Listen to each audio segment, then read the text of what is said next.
We're going to now talk a little bit about our family impact study, which was really fun, and we learned a whole bunch. And so, I'm sure as you all can figure out, you can go to the first slide. The family impact study was done so that we could assess the impact that the waiver, Partnership for Hope waiver, is having on families. And in particular, we were looking at the finances for families, which Kelli talked a little bit about before, but we also wanted to see what the impact was on family quality of life. And so we did a couple things. One, we did open-ended interviews with Partnership for Hope participants and their family members. And then we also had a survey that we sent out that went out to 285 families. And we're going to kind of combine the results of those two things. Next slide, please. So one of the first questions that we asked is just, are you satisfied with the Partnership for Hope waiver? And in fact, it's in quotes there, it says, overall my family is satisfied, and they were able to choose how much they agreed or disagreed with that. And so what we see here is that over 80% of families either agreed or strongly agreed with that statement, and only 7% of the families disagreed or strongly disagreed. So by far and away, the majority of people felt like the Partnership for Hope waiver was working very well for them. So then, beyond just looking at satisfaction, we wanted to really look at what was the impact it was having on quality of life. And we had some, some hypotheses about what that impact would be. And one of the things, as Kelli mentioned earlier, is we really thought we were going to see that more than anything, it had an impact on their material well-being. And so one of the things that we wanted to look at was material well-being, but we really also wanted to look at some other things. And so we identified this survey. It's called the Beach Center Family Quality of Life Scale. It includes 25 items, and those items are broken into 5 domains. One is family interaction, then parenting, physical material well-being, and that's where we thought we would see the greatest impact, emotional well-being, and then disability-related supports. And just given the nature of our study, what we did what is called a retrospective study, so that we sent out the survey once, and we asked families essentially, before you had, or your family member had the Partnership for Hope waiver, how satisfied were you on these different items? And then we asked them to think of now, after they've been on it for at least 6 months, how satisfied are you?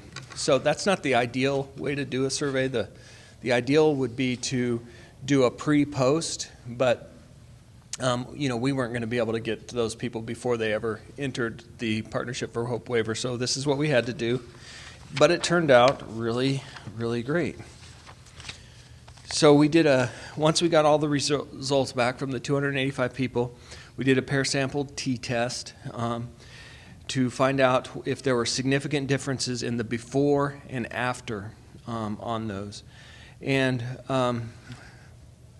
we also wanted to see if there was significant difference in we did it for each individual domain, and then we wanted to look at the whole scale altogether. And so really, I'm going to just point out what I thought was the most surprising. So if you see there on the left where it says emotional well-being, basically what that little chart is showing is that for families, the biggest impact from pre-Partnership for Hope to post was emotional well-being.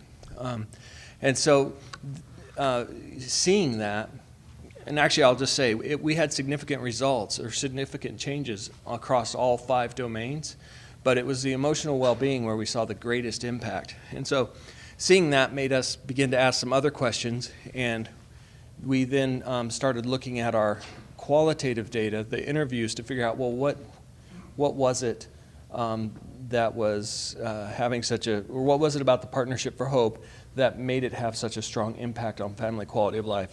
So Kelli is now going to talk about some of the more specific results.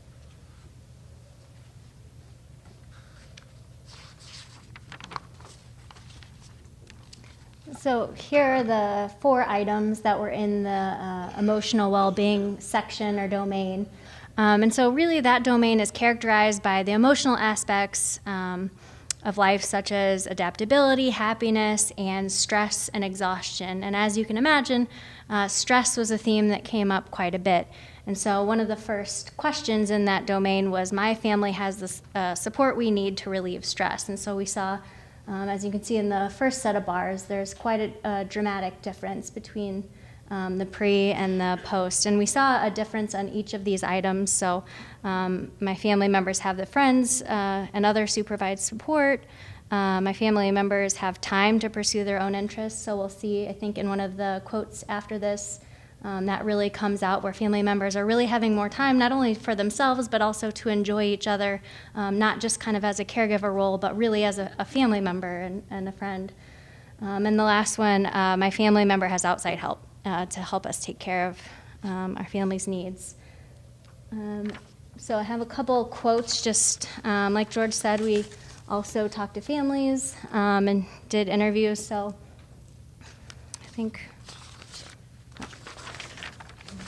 So this quote was from a mother. Partnership for Hope allows me to get out and have a break and do my grocery shopping and not have to worry. And not only allows me to have a break, but my son can have a break because, believe it or not, he gets tired of me. We're together 24 hours a day, so that time away, knowing that someone's going to stay right there, I know that he's going to be okay, is a huge relief. We have one more quote from a grandmother. She said, I was interested in Partnership for Hope to help her become more independent and be able to take care of herself when I'm no longer in the picture, so to speak. Knowing that she is better prepared for the future, that's a biggie, because I know she knows how to handle some of her finances, how to cook, just all of those living skills that we take for granted. So the next domain was called disability-related support, and it's characterized by support that family members with a person with a disability may require from the formal service system in order to experience quality family, school, and community life.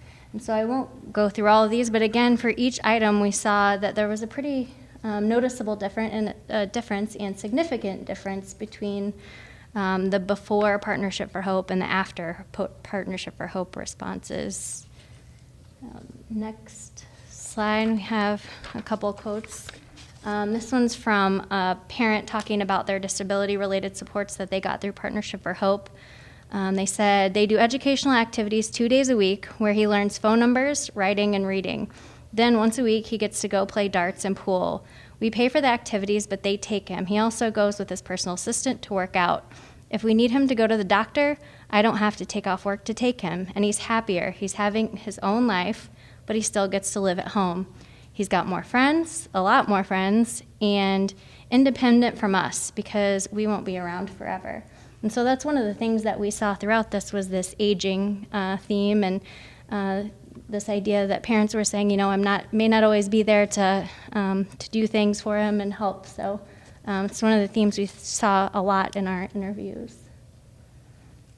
Here's another quote from a mother. She said, I've seen a difference. He's more confident, his speech is better, and that's one of the things that she's worked with him on. He just seems more independent, which helps me at home.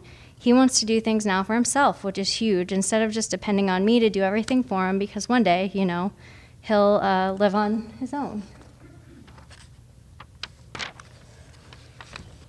The third domain was parenting, which is characterized by child rearing or raising children and parental functions of family life. And so there were several items in this domain, and we see that not all of them had a significant change. And if you look at the ones that don't have a significant change, you can kind of see why. So if you look at the second to last one, it says adults in my family, no other people in the children's lives, so friends, teachers, etc., which makes sense that maybe Partnership for Hope wouldn't have a significant impact on that one. But we see that 3 out of the 5 items did have a significant change. And also one of the questions that we did ask in our survey was about whether parents or the family member felt like the person who's using the services was more independent, and 61% of the respondents agreed or strongly agreed that their family's level of independence had increased since he or she began participating in Partnership for Hope, which is pretty huge when you think about it. That's a pretty significant impact for such a small amount of funding per person. Next slide. One of the other domains was physical and material well-being, and as we had said earlier, we really thought this was going to be, the big impact. And as you see on the bars, we really didn't see a huge drastic change from before to after Partnership for Hope. And some of these items didn't even show any significant change. So the second one, my family gets dental care when needed. And so that was one of the challenges that was mentioned early on in the panel of, we really thought this was going to be a home run service, and it's really been a struggle to get off the ground because of issues with finding providers. And so we see some of the reasons why now that this wasn't maybe the largest impact. And we also saw that maybe it was less so about, as I said earlier, finding a job or increasing your hours, but really just more about stability as opposed to really improving your material well-being. We did have one quote for that one. Mother says, "Without Partnership for Hope, I wouldn't be able to work because of the severity of my son's behaviors.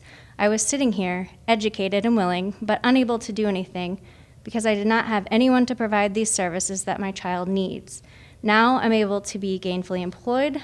I want to be dependent on my own income." It was completely life-changing for me.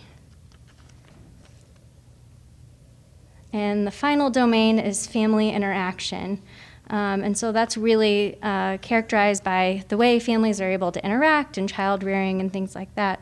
And so we see that where one of the largest effects was in that first question or item there, my family enjoys spending time together.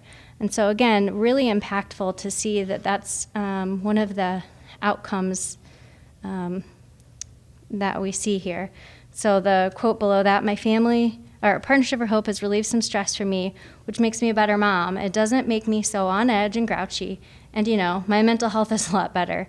Not only for him, but because if mom is happy, everyone's happy, which I think we could all agree with. Were you doing? Okay. And so what we saw then, just kind of overall general conclusion, is that really a relatively small amount of money has a pretty significant impact on the quality of life for families. It provides peace of mind for those aging family caregivers, so those parents and grandparents, and really thinking about the future of their family members, and also really provided a huge stress relief, which then improved family interactions, because if mom's happy, everyone's happy. And we also see that Partnership for Hope improves family quality of life across all of those domains. So emotional well-being, family interactions, material well-being, really across all of those domains. So it helps maintain the family system as a support, promotes community integration for people with DD, promotes the pursuit of independence for people with DD, and lastly, it makes it possible for Partnership for Hope participants and their family members to either find a job or remain employed.